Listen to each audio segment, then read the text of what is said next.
വത്തിക്കാനിൽ നടക്കുന്ന ലോകമത പാർലമെന്റിന് ഇന്ന് തുടക്കമാകും. ശ്രീനാരായണ ഗുരു ആലുവ അദ്വൈതാശ്രമത്തിൽ സംഘടിപ്പിച്ച സർവമത സമ്മേളനത്തിന്റെ ശതാബ്ദി ആഘോഷത്തിന്റെ ഭാഗമായിട്ടാണ് വത്തിക്കാനിൽ ലോകമത പാർലമെന്റ് നടക്കുന്നത്. ദൈവദശകം പ്രാർത്ഥന ഇറ്റാലിയൻ ഭാഷയിൽ ആലാപനം ചെയ്താണ് സമ്മേളനം ആരംഭിക്കുന്നത്. ശിവഗിരി മഠം പ്രസിഡന്റ് സച്ചിദാനന്ദ സ്വാമി അധ്യക്ഷത വഹിക്കും. കർദിനാൾ മിക്വൽ ആംഗൽ അയൂസോ കിസോട്ട ഉദ്ഘാടനം ചെയ്യും. Panakkad Sadiq Ali Thangal, Karnataka speaker U T. Khader, father Davis Chirammal, Ranjith Singh Punjab, doctor A V. Anoop, K. Muraleedharan, doctor C K. Ravi Chennai, Gopu Nandilath, Manappuram Nandakumar, Faisal Khan തുടങ്ങിയവർ പ്രസംഗിക്കും. നിയുക്ത കർദിനാൾ മാർ ജോർജ് കൂവക്കാട് സമ്മേളനത്തിന്റെ നേതൃനിരയിലുണ്ട്.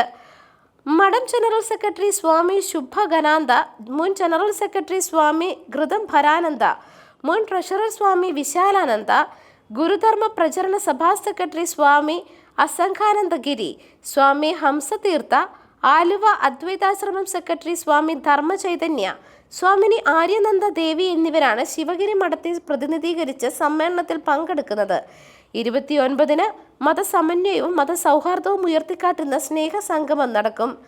ഹൈന്ദവ, ക്രൈസ്തവ, ഇസ്ലാം, ബുദ്ധ, സിഖ്, യഹൂദ മതങ്ങളിലെ പുരോഹിതന്മാരും ശിവഗിരി മഠത്തിലെ സന്യാസി ശ്രേഷ്ഠരും പങ്കെടുക്കും.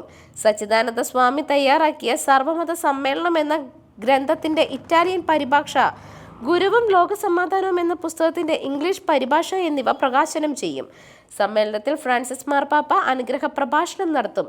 30-നാണ് ഫ്രാൻസിസ് മാർപ്പാപ്പയുടെ ആശീർവാദം. റോമിലെ ജോർജിയൻ യൂണിവേഴ്സിറ്റി ഇന്റർഫേസ് ഡയലോഗിന്റെ അധ്യക്ഷൻ ഫാദർ മിഥിൻ ജെ ഫ്രാൻസിസ് ചടങ്ങിന്റെ മോഡറേറ്റർ ആയിട്ടിരിക്കും. നവംബർ 29 മുതൽ ഡിസംബർ 1 വരെയാണ് സമ്മേളനം നടക്കുന്നത്. വിവിധ രാജ്യങ്ങളിൽ നിന്നുള്ള 100ഓളം പ്രതിനിധികൾക്കൊപ്പം ഇന്ത്യയിൽ നിന്നുള്ള ജനപ്രതിനിധികളും സന്യാസിമാരും ഇറ്റലിയിലെ ജനപ്രതിനിധികളും പങ്കെടുക്കും. ഇന്ത്യക്ക് പുറമെ Italy, Bahrain, Indonesia, Ireland, Dubai, Abu Dhabi, England, America തുടങ്ങിയ 15-ൽ പരം രാജ്യങ്ങളിൽ നിന്നുള്ള പ്രതിനിധികളാണ് ഒത്തുചേരുന്നത്.